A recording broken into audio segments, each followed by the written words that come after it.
The day began like any other, with the sun spilling soft light across the city, indifferent to the storm brewing inside Maya. She had trusted him with her life, or at least with the version of herself that she let no one see. He had been her closest friend, her confidant, the person whose laugh could erase the weight of her anxieties. And yet, the moment she discovered the truth, the world tilted on its axis. Betrayal isn't loud. It doesn't roar. Sometimes it whispers, and sometimes it slams you so suddenly that your knees buckle before your mind can catch up. He had shared secrets she had never told anyone, twisted her words, and turned her vulnerabilities into weapons. Worse, he had smiled while doing it, convinced himself justified, and left her to pick up the pieces. For weeks, Maya felt like a ghost wandering through her own life. Every familiar street, every corner cafe, every song that once brought her joy now carried the shadow of his betrayal. Friends noticed her absence, the way she laughed less, the way her eyes carried a distance she could not explain. And, at first, the only thing that tasted right on her tongue was revenge. She imagined every possible way to make him regret what he had done, to make him feel the sharp, gnawing pain she carried with her. But the deeper she sank into that dark imagination, the more it felt hollow. Revenge would not restore her trust, would not bring back the warmth of self-respect she had lent him carelessly. It would only bind her to him, tie her identity to the role of victim, and in that, she realized, he had already won. One evening, she found herself alone in a quiet park, the world bathed in gold as the sun began its slow descent. Children's laughter drifted from the swings, a dog barked in the distance, and she felt the first stirrings of a strange clarity. Forgiveness. The word tasted foreign, even dangerous. How could forgiving him be anything but weakness? And yet, for the first time since the betrayal, she imagined something different, a freedom not rooted in retaliation, but in letting go.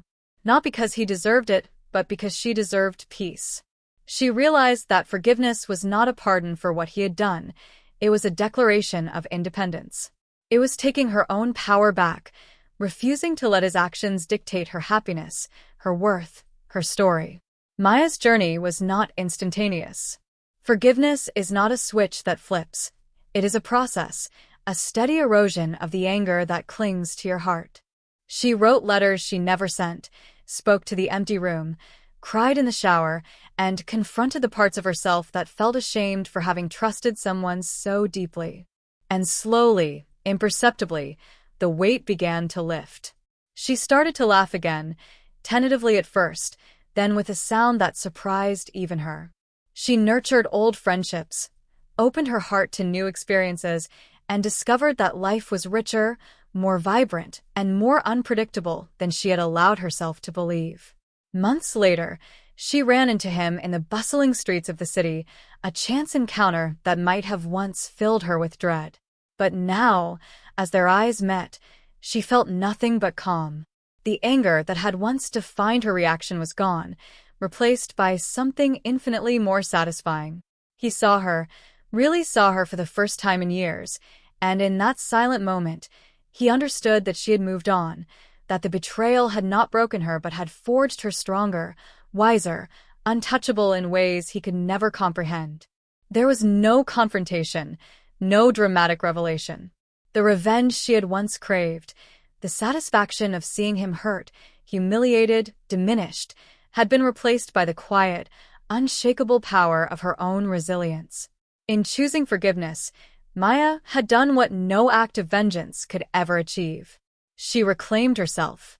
She became untethered from the past, free to shape a future unshadowed by bitterness. The betrayal, once so vivid and painful, became a story she could tell without tremor, a story that reminded her not of his failings, but of her own strength. Forgiveness, she realized, was the ultimate revenge, not because it punished him, but because it liberated her, proving that no one's actions could ever define her, no one could ever steal her joy, and no betrayal could ever silence her voice again. She began to notice the subtle shifts in her life that forgiveness had quietly catalyzed. Simple things: a warm cup of tea in the morning, A conversation with a stranger who smiled genuinely, a moment of stillness in the chaos of the city, felt layered with meaning. Each experience reminded her that life was not meant to be lived under the shadow of betrayal. She traveled to new neighborhoods, wandered through museums she had once ignored, and attended lectures and workshops that expanded her mind. Each step forward was a testament to her choice, to live fully rather than linger in resentment. Friends remarked on the change in her.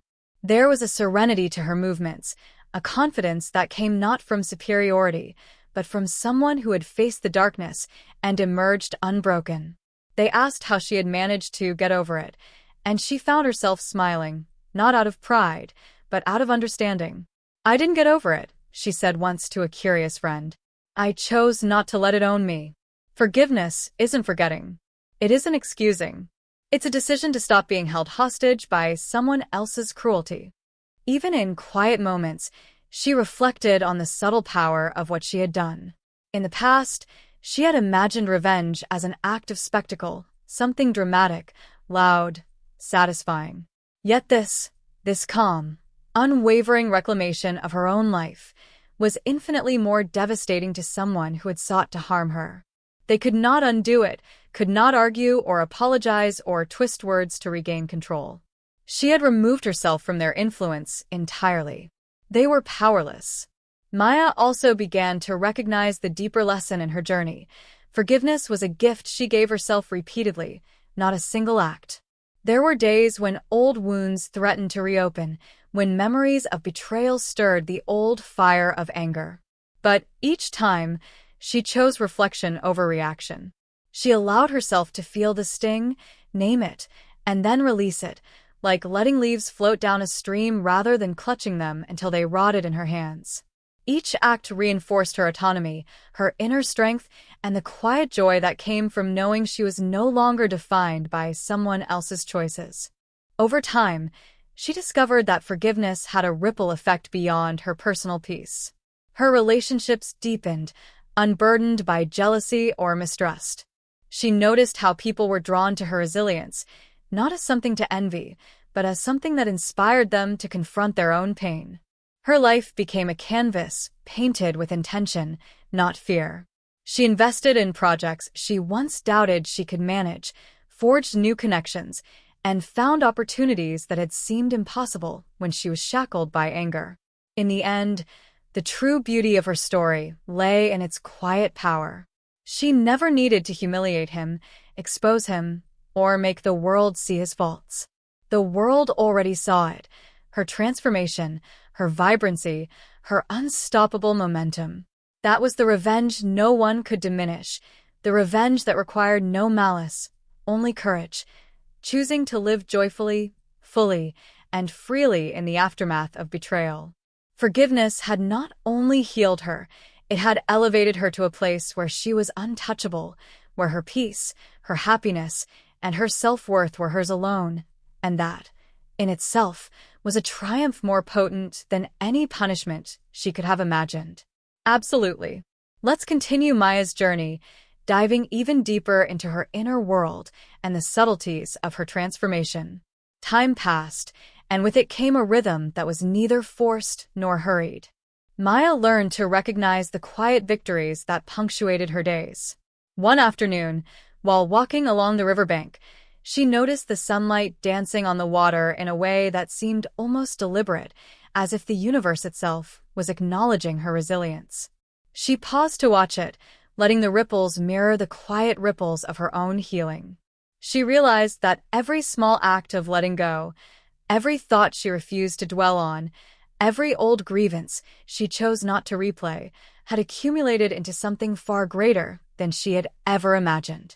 Her inner life, once consumed by rage and hurt, had become a sanctuary. She also began to understand that forgiveness was not about excusing someone else's wrongdoing. It was about redefining the narrative, she told herself. She no longer allowed the memory of betrayal to serve as the lens through which she judged the world. Instead, it became a mirror reflecting her own strength, her capacity to endure, and her commitment to living fully. And in that mirror, she saw someone remarkable, not perfect, Not invulnerable, but undeniably powerful because she had chosen her path, her response, and her freedom. Unexpectedly, opportunities began to flow into her life in ways she had never anticipated. A mentorship that once seemed out of reach came her way, a collaboration with someone whose work she admired opened doors, and invitations to speak about her journey in small community gatherings gave her voice a resonance she hadn't known it possessed. Each opportunity reminded her that while betrayal could take many things from her, it could never take the spark of her ambition, the fire of her curiosity, or the depth of her compassion. One evening, sitting in her apartment and reflecting on the months gone by, Maya realized something profound. Forgiveness had become a shield, not for him, but for her. It protected her from bitterness, from wasting energy on resentment, from letting someone else's actions dictate the quality of her days. She understood now that revenge had never been about him, it had been about reclaiming herself. And in choosing forgiveness, she had delivered the most devastating blow imaginable, not to his ego, but to the notion that anyone could control her life with their cruelty. There were times when the memory of betrayal returned, sneaking in during quiet moments, a shadow that threatened to disturb her calm. But each time, she faced it with grace. She acknowledged the pain without letting it define her. She spoke to herself gently, reminding herself that anger and vengeance were temporary satisfactions, while the peace she cultivated through forgiveness was enduring. And with every conscious choice to forgive, she felt her life expand, the walls around her heart dissolving in ways she hadn't thought possible. Eventually, she found herself mentoring others who had been hurt, guiding them to find strength in forgiveness. People who had been consumed by the desire to punish those who wronged them were astonished at how transformative her approach was. They saw that it was not weakness to forgive, but a profound reclamation of power. In their gratitude, she found another reward, the realization that her pain, once sharp and isolating, had been transformed into a source of light for others. And then, one day, without fanfare, she ran into him again. He looked different now, older perhaps, but still recognizable. She felt no fear, no desire for confrontation, only a quiet acknowledgement that she had transcended the power he once held over her. She smiled, a full, genuine smile, and walked past without a word. That simple act, walking away with peace in her step, was the final testament to her transformation. She carried no malice, no accusation, only the serene knowledge that her life, vibrant and unbroken, was the ultimate revenge. Her story became a lesson she lived, not just told. Overcoming betrayal had not been about hurting him, it had been about nurturing herself.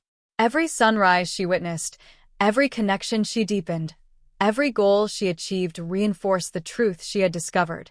Forgiveness, when genuine, is not surrender, it is victory. And in that victory, Maya found the greatest revenge of all, freedom, joy, and a life untouched by bitterness.